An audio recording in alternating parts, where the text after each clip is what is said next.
Hello, and welcome to episode 80 of Design Curious Podcast. I'm your host and mentor, Rebecca Ward. I can't believe that we're at episode 80 already. I am already looking forward to episode 100. I'm going to do something special for you. And so stay tuned in 20 episodes for that to come. I'll talk a little bit more about that later. Today on the podcast, I have a great interview with Nate Stover. And you're going to love this interesting type of design that he does, very niche. And before we get to his interview, I will tell you a little bit more about him. From an early age, Nate, founder, owner, and head builder and designer at Innovative Spaces, became involved in the trades from building furniture to eventually building entire homes. His work has taken him through a myriad of crafts, which have constantly been stretched to new limits in the small spaces and vintage trailer world. The trailers he works on at Innovative Spaces gives him the opportunity to stretch all that he has learned and acquired through his years of experience to their full potential. He does not just use his previous building skills, he is also able to exercise his creative skills to produce something truly unique and functional. Every project that leaves the Innovative Spaces yard represents their ingenuity and years of craftsmanship. So as you can tell, it's going to be a really fun episode about small spaces and mobile spaces, just to give you a hint. Before we get to the interview with Nate, I want to remind you that we have some great downloads for you in the show notes. Just click on the links or go to the website, ourwarddesign.com/podcast, and you can find all the information there. There's also a really fun quiz you can take to figure out which kind of interior design you should be doing if you're interested in the career. So go and take that. And now let's get to the interview with Nate. You're now listening to Design Curious, a place where you, creative one, are here to learn about what it really is like to be an interior designer. And I'm your host and mentor, Rebecca Ward. If you're worried about how to succeed in a creative career, if you're ready to learn your next steps to become an interior designer, and if you want the satisfaction of doing something you love every day, you are in the right place. Grab a coffee, a notebook, and let's dig into today's episode. Hi, Nate. Welcome to Design Curious Podcast. So great to have you here today. Thank you. It's a pleasure to be here, Rebecca. Yeah, and I am really interested in your story and how you got into your creative field. So why don't we go ahead and jump into that and talk about what you're doing right now and then the path and journey that you took to get there. All right. I've always been a builder at heart. I've done many other occupations. I was a scientist for a while. I've gone down a few different roads, and I always seem to end back here. I think the reason for that is because every time I went into something else, I started missing just that there's something about creating and making something that draws you back to it. Yeah. Any field you go into, there's frustrations and hardships and things, but having something tangible at the end of the day that you can say, I designed or I built this, really is something that I think people get addicted to that are in this industry. Is they just have that kind of need to create. But if you had asked me, 15 years ago, oh, you're ever going to get into building trailers or small spaces, I never would have thought yes. But once I got into it and I'll tell you in a minute how I got into it, it really kind of captivated me a bit. I used to be a general contractor, build single family homes, and it was big and grand and, big entryways. I was building up in the Silicon Valley area. So you had some ridiculous money. Cost wasn't an issue in there. Yeah.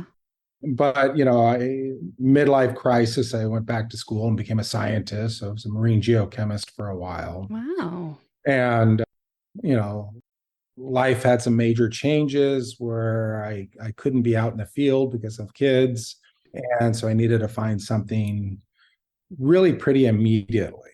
And a buddy of mine was building some Airstreams out, and I'm like, all right, well, we'll give it a try. And it really kind of grabbed me enough to where I started a business on it and just kind of developed from there. It was the thing that caught me about it was in typical construction, you're not confined. You're confined by a lot size or, certain building requirements as far as daylight planes and so forth like that. Mm-hmm. But it was nothing like this, where this is the amount of space you have. That's it.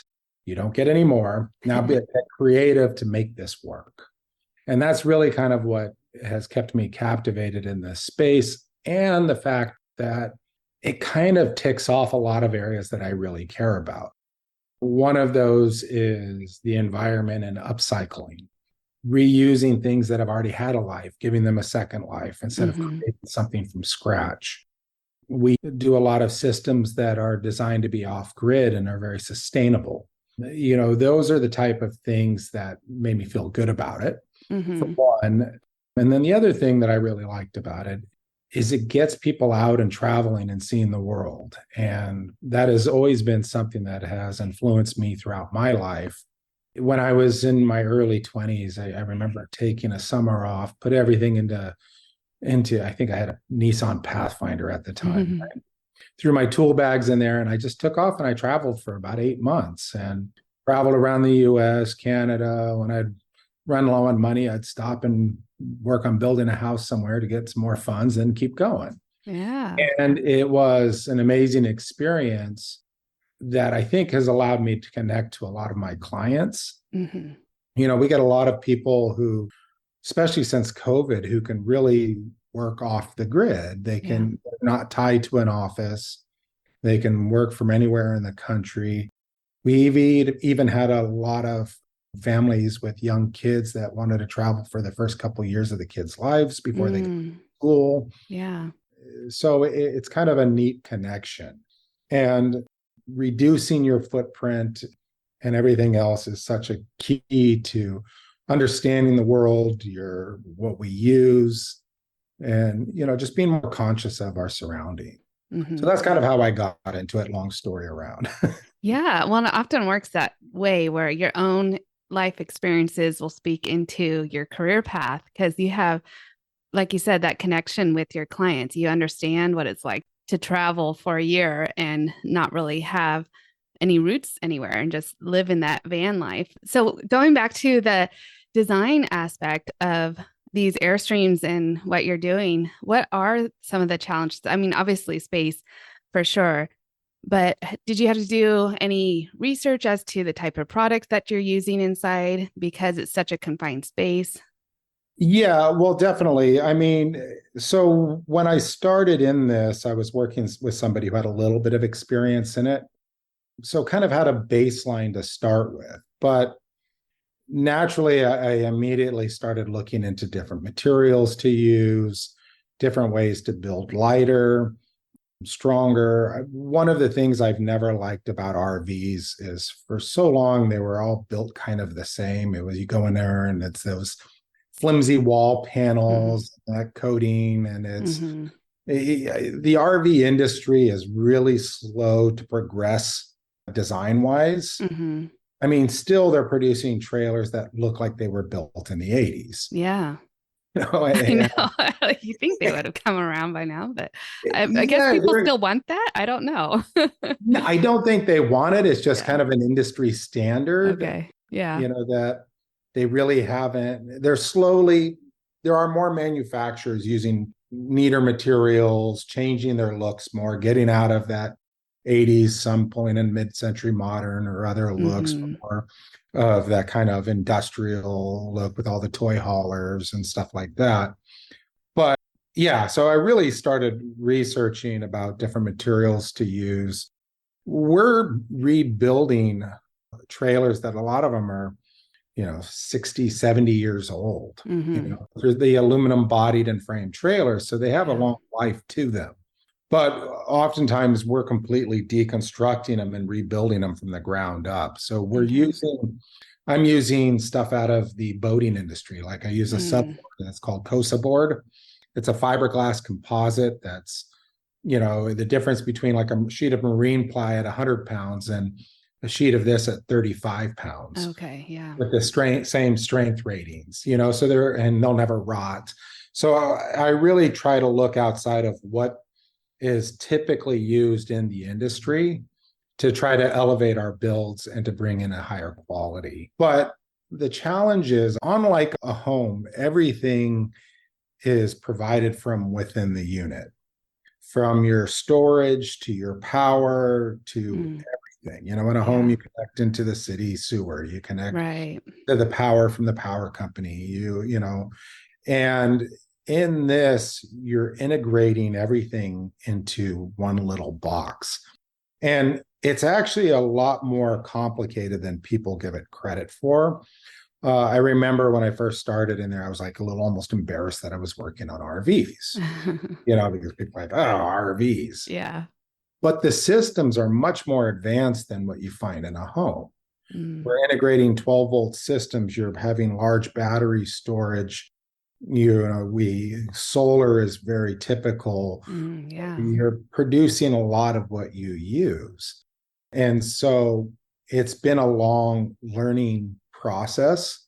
And that's been the thing about it. I think that's also kept me captivated is there's always something more to learn in it. Mm-hmm. There's been huge advancements in technology over the last 10 years that have kind of changed the way, even in the last 10 years that we've been doing this, we've changed what we've used as far as battery systems. And Okay. like initially, I stayed away from the lithium ion batteries because they were external battery management systems and they had buttons and people could push them and put the whole system down. You know, it's really changed to where all of that is built into the battery now. And so it's become a lot more functional with less opportunity for user error, because that's one of the big things too, Yeah. is you want to keep your builds extremely simple usage wise. Kind of our rule of thumb is if somebody can push a wrong button, they're going to. If, you know, you look at whatever somebody can do wrong, they're going to do it. So Yeah. keeping them simple but super usable is kind of the challenge in it. We've only recently started getting into the whole smart trailer thing where you can control your Okay. trailer off your phone. You can look at Yeah. the status of your tanks, look at your power usage and production and so forth. Mm-hmm. Mm-hmm. But you know, it's a fun challenge because you have all of those aspects of space systems, designing it so that it's comfortable for the client to use. Those are kind of the challenges in there. And each client is different. People come to us because they don't want to go buy one off the shelf that's designed for a general usage. You know, they want something that's very specifically designed to how they're going to use it. Mm-hmm. And each client uses their trailer differently. You know, one maybe is I'm working from the road. I need to have good connectivity. I need to have a Yeah.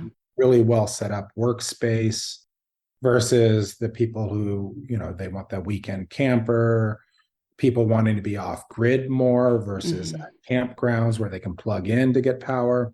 So each project is very unique. Yeah, definitely.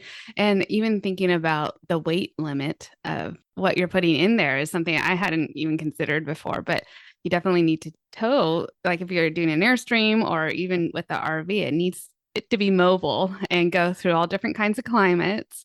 And then like how you said, if it goes wrong and then they're off the grid, like you don't want that to happen because there's no one around them to help them correct that problem. So making it kind of user friendly and kind of idiot proof for having things go wrong, you know, when they're off the grid. So, Yeah, I mean, and that's actually part of the reason we're starting to go with more of like the smart trailer as well, mm, is we're able to diagnose things from afar. mm-hmm, You mm-hmm, know, whereas, you know, if someone's out in Utah and the Badlands or whatever, and you want to, and something goes down, you can try talking them through it on the phone. Usually it's one switch or one fuse that's gone out. But being able to see all of that is very helpful. yeah, yeah, for sure. So I'm sure your design process is pretty similar, you know, just the design process in general, you go through the same steps every time. But you're working with a much smaller space. So I feel like you have to be much more creative and intentional about the way you're designing it. And even with lighting and zoning and human scale, all goes into it. I think that you just have to be even pay more attention to all of the details that you're doing because every little inch matters, correct? Absolutely. And in a small space, it's very common to have conversion spaces. A real common one, oversimplified, is the dinette that converts to a separate bed. The table base drops, cushions fold, and then you have additional sleeping. But oftentimes, we have people who work in trailers and want to convert spaces to stand-up working stations or to be able to convert from sitting to standing. Sleeping is always an issue. Where placement of bathrooms and spaces is so critical in these builds. It is easy, like if you go into like a lot of the older Airstreams, there's a lot of big walls and full height cabinetry, and you go in there and it feels like you're walking down little paths, and it's a little bit claustrophobic. And so one of the things we try to do in the design aspect of it is making the small space feel bigger. And a lot of that is conversion storage underneath things, having less full height cabinetry, big walls for like bathrooms and so forth. Can often, if you can put them at one end of the trailer or the other, you can have a much more open space in the middle, which gives you a much larger feeling. Line of sight is really important to make a space feel larger. Like center baths, which are pretty common in Airstreams, have a tendency to put these big walls right in the middle of the unit. So you really feel like you have a small space in the front, small space in the back. And it's not to say we don't still do center baths. We do sometimes, but we really have to look at how the person is using it. And we find that if you have like a couple in a unit versus a single person, you're going to design a trailer much differently. With a single person in a unit, you want the space to feel bigger. If you have two people, like we've done trailers for people where there's two working people who are working from the road. They wanted that separation of space so they can both be doing their own work without being on top of each other. And so that's a case where a lot of times we've used center baths is to kind of convert the bedroom to a workspace, convert the dining to a workspace, but have that separation. So it really depends on the client. And that is our main goal, is that, every one of our trailers doesn't represent us as designers, but represents the client and their particular taste. So we feel successful. Yeah, we feel successful when they come in and they love it, even if we don't. Like, I wouldn't do that in my place, but this is what the client wanted. And the design process, we really start with that early on. And it is, we use Pinterest like everybody else, and we create Pinterest boards for each client, and we have them start just doing a dump of stuff they like. We want to get to know their aesthetic. We want to know what they like. And so it can be from a house, it can be from a car, it can be from whatever. We just start having them dump stuff that they like in that Pinterest, that we can lick through it and get to know their design aesthetic, things that they like. That helps save us a lot of time, because we start building that picture in our minds of what that end product should look like. And then, once we kind of have that, then we really work into the functionality of it, how they're going to go about their day-to-day usage of the unit. From point A, getting up in the morning, showering, making food, working, whatever it may be. I really kind of like to put myself in their shoes of, okay, I get up in the morning, I'm going to go do this, and I'm going to go work for a few hours. How am I going to maneuver around the trailer? How are two people going to maneuver around in the trailer? Reducing, if there's multiple people in the trailer, reducing pinch points where people can't get past each other. You have a kitchen that's very centralized and blocking. Person needs to get back to the bathroom. It becomes problematic. Someone's stepping out of the kitchen so someone can go around. Things like that are all things we take into consideration. And then in the design, we start out by kind of blocking out the design. Here's the general layout. Here's the flow. Here's all that works. We do all of that to kind of, I don't like to go through and just throw out a whole design to people, because then it's a long way to backtrack. So it's much better to kind of block everything out first, get the general flow of the trailer. Then we can start designing individual cabinets, how the looks are, add in the finishes. We do everything in 3D.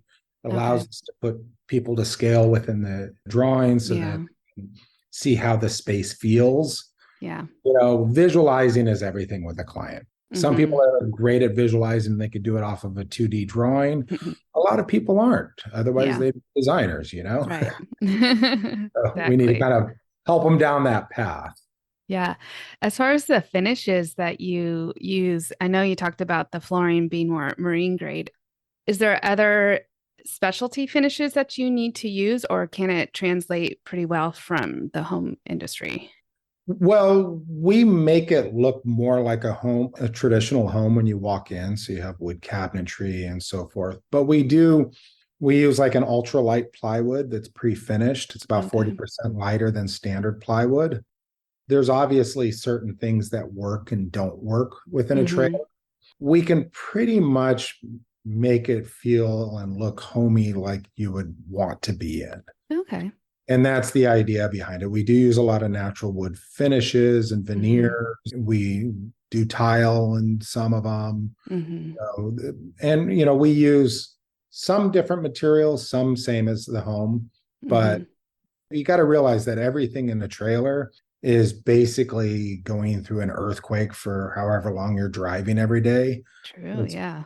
it's being shooken all up, Yeah. bounce Huh. down the road. So the way we build is definitely a bit different than a home. In a home, you have certain connection points. We have to increase those connection points. The way we build has to be able to be dropped and shaked, shake. Hmm. And Yeah, definitely a lot of seismic activity in yes, the trailer.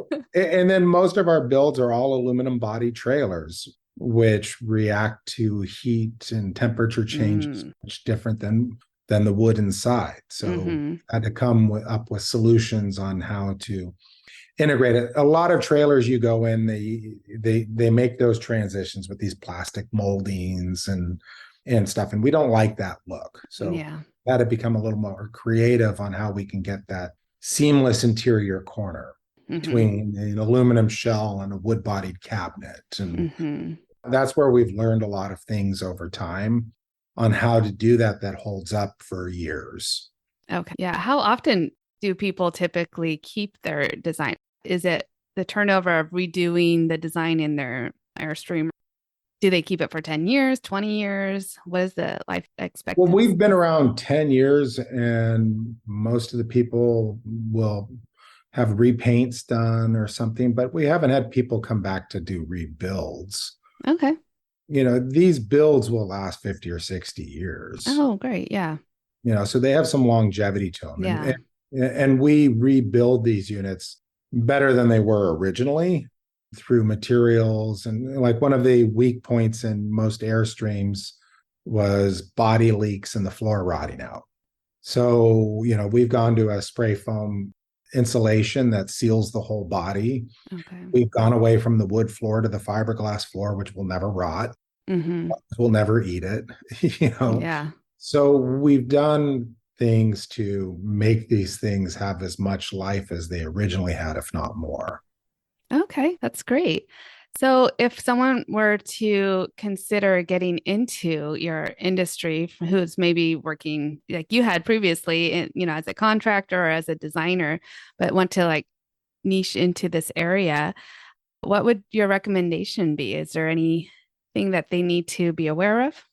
Yeah, I mean, I would recommend somebody going and kind of, if they're on the building side of it, I'd recommend going working for a builder who's already doing it for a while Mhm. to kind of learn the industry.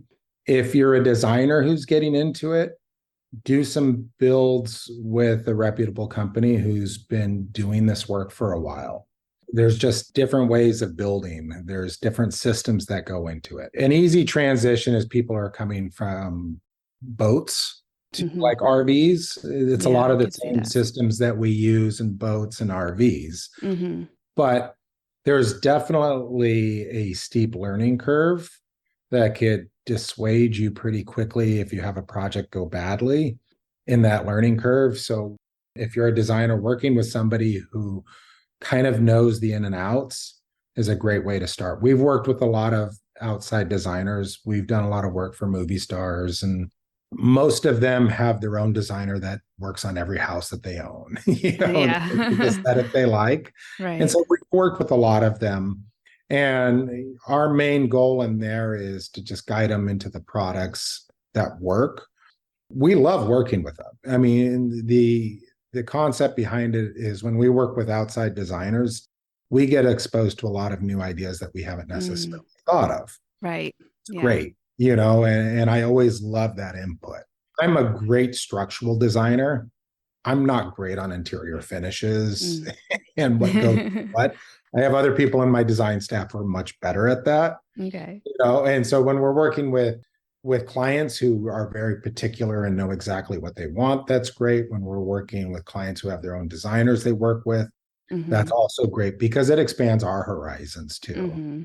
It builds that kind of that library of content that we can pull from in our own in our own minds. Yeah. So how many people work at Innovative Spaces that you have working for you? We have about 12, goes up and down a little bit. I would love to hire more if I could find more. It's a difficult field to find people who are competent enough in it. Mm. So I've had a lot of people who come from high-end finished cabinetry and carpentry who struggle with the curves that we deal with in these trailers. Oh, okay. Everything is curved. Every cabinet is curved. We have compound curves. It's not a very straightforward transition. A lot of electricians, they don't get the integration of 110 and 12-volt systems. It's very different from home electronics. Yeah. We've gone through a lot of people over the years trying to get to the team that we have now. That is a challenge. I'd love to see more younger people coming into it. Hmm. We have a couple guys that are in their 20s. Most of the guys are in their 40s, 50s, and some even in their 60s. Yeah. And we need more emphasis on blue collar labor and appreciate it because it is a real skill. It is. Yeah. And the people who do it and have been doing it for a long time and are good at it, it's equivalent to any other PhD you have out there. Hmm. Yeah. They are experts for sure in their field. Yes. Yeah. Oh, yeah. That is a problem across the industry that, a lot of designers I talk to, it's just really hard to find younger trades because now the older ones are retiring or they're, just not available anymore because they're maxed out. And there's not a lot of younger trades coming through and coming up through the ranks. So there's definitely a shortage of qualified people who can be the expert that you need. So hopefully that will change soon.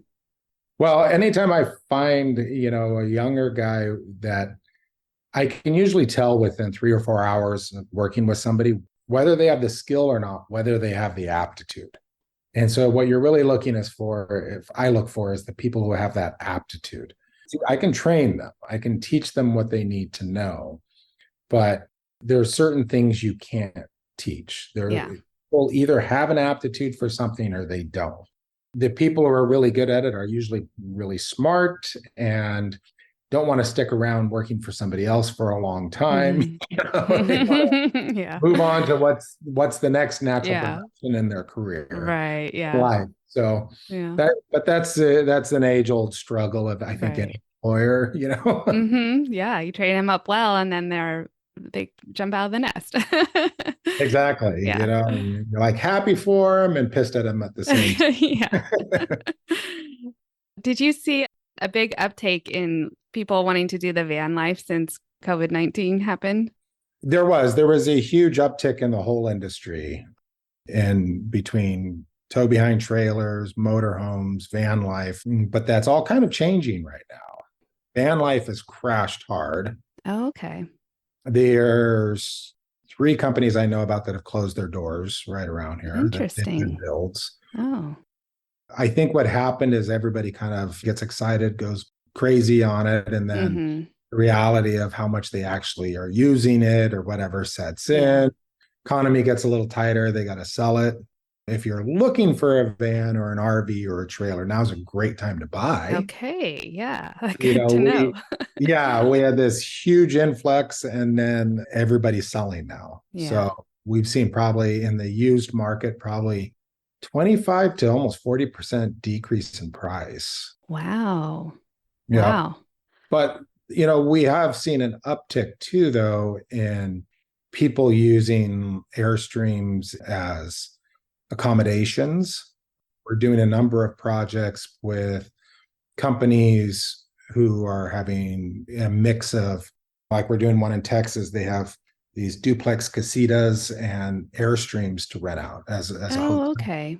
So we're seeing an uptick in that as well.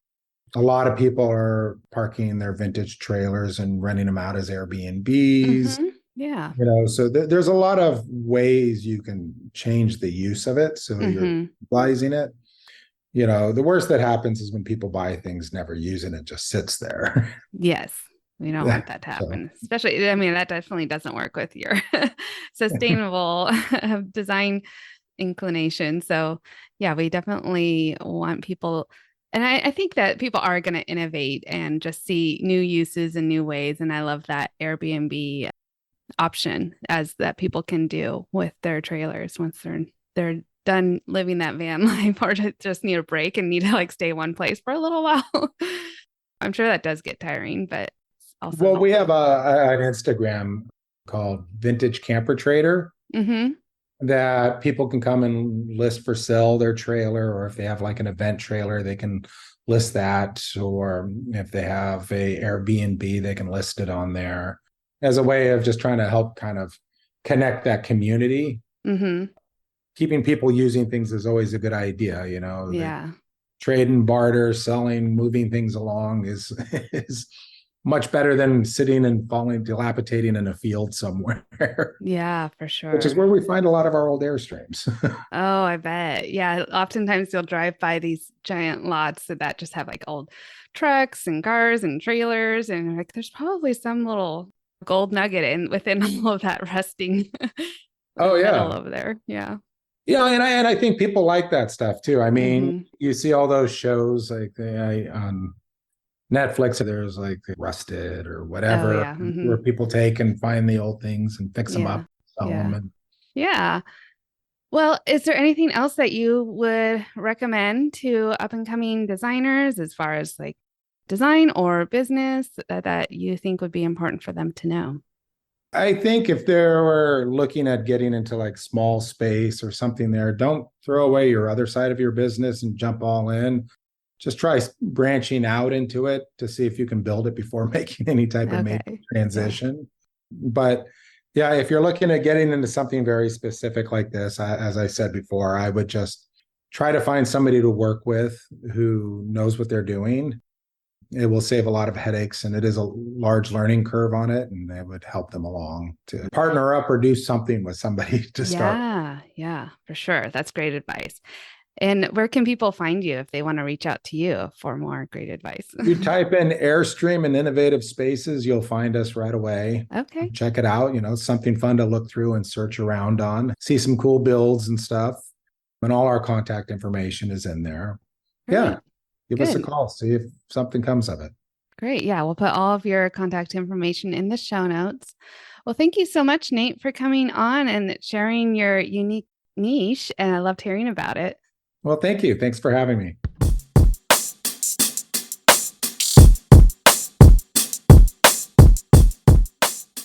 So I hope you enjoyed the interview like I did.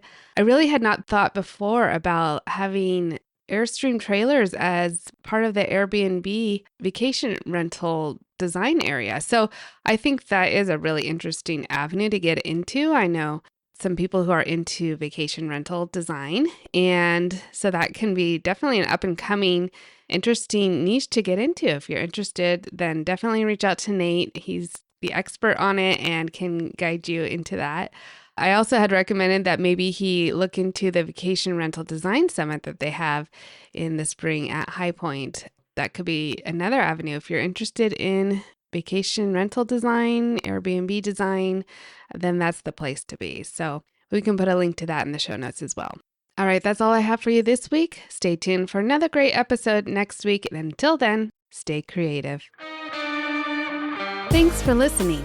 If you love this episode, please leave a rating and a review. This helps me reach other curious creatives like you. If you have a topic request or would like to contact me, simply head over to my website, rwarddesign.com, or email me at podcast@rwarddesign.com.